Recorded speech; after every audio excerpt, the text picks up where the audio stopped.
मेरा पड़ोसी राधे लाल कल प्रातः काल अपनी पत्नी को गोदी में उठाकर घूम रहा था। यह दृश्य देखकर मैं चीखा, चिल्लाया। मैंने कहा राधे लाल क्या महाराज ने प्रवचन में यही बताया? वो बोले ना, महाराज ने तो कहा था अपने दुखों को खुद ही उठाना सीख ले, धीरे धीरे आदत पड़ जाएगी, धीरे धीरे आदत पड़ जाएगी। आओ कलम कैफे में।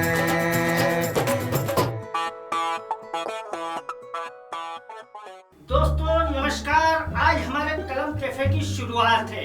इस कलम कैफे में हर दिन शाम 5 बजे आपकी मुलाकात एक ऐसी हस्ती से करवाएंगे जो आपके चेहरों पर मुस्कुराहट लाने की कोशिश करेंगे और कहीं न कहीं कविता तक आपको पहुंचाएंगे। आज हमारे पहले दिन के पहले मेहमान हैं देश के बड़े हास्य कवि जिनका नाम है श्री दिनेश दिग्गज। मैं चाहता हूं कि इस शुरुआत में आपकी तालियां दिग्गज की तरह बजे और दिनेश दिग्गज जी माइक्रोफोन तक आए। नमस्कार, कलम कैफे के सभी दर्शकों को मैं बहुत बहुत स्वागत करता हूं और शुरुआत करते हैं आज से कलम कैफे की।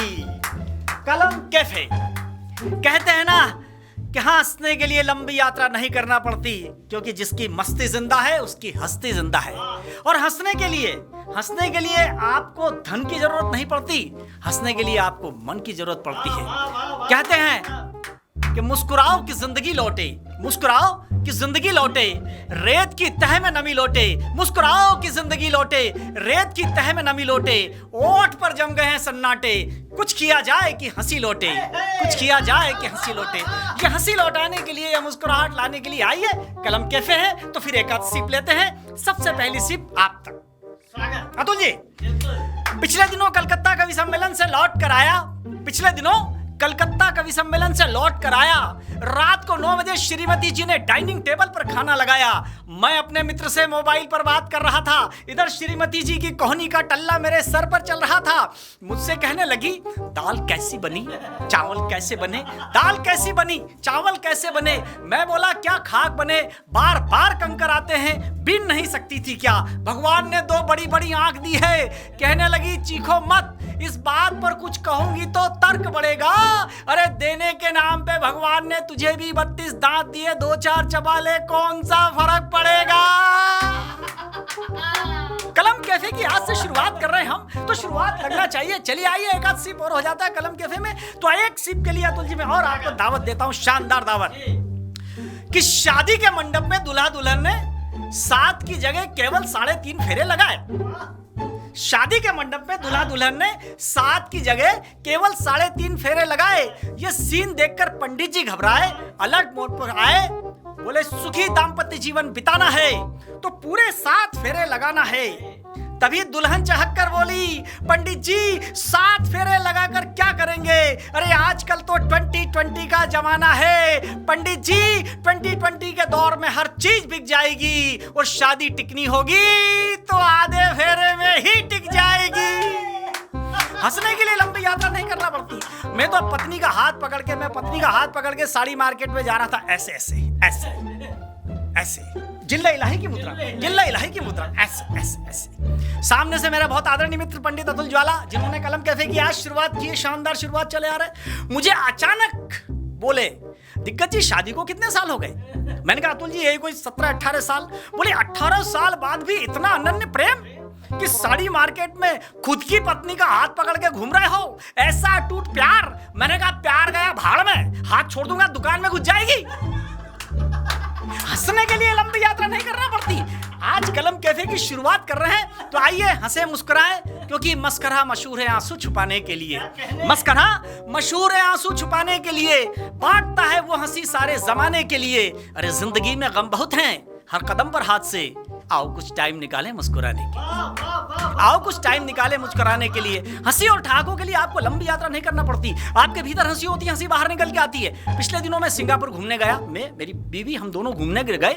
आपने देखा होगा सिंगापुर जब जाते हैं, अतुल जी आप भी गए हैं कई बार, आपने देखा होगा हम रात भर सफारी में बिठा के घुमाते हैं, नाइट सफारी, जंगल में घुमाते हैं। अचानक वो सीन देख के मेरी धर्मपत्नी बोली, आपको पेड़ पर चढ़ना आता है।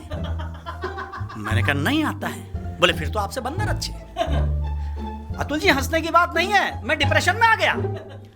भाई साहब, मैं उज्जैन में जाके मैंने जंगलों में जाके फुदक फुदक कर पेड़ पर चढ़ना सीख लिया।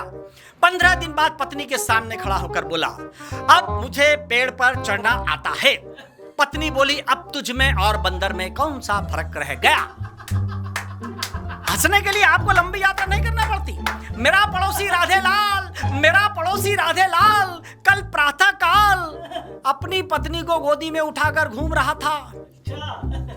यह दृश्य देखकर मैं चीखा, चिल्लाया। मैंने कहा, राधे लाल क्या महाराज ने प्रवचन में यही बताया? वो बोले, ना, महाराज ने तो कहा था अपने दुखों को खुद ही उठाना सीख ले, धीरे धीरे आदत पड़ जाएगी, धीरे धीरे आदत पड़ जाएगी।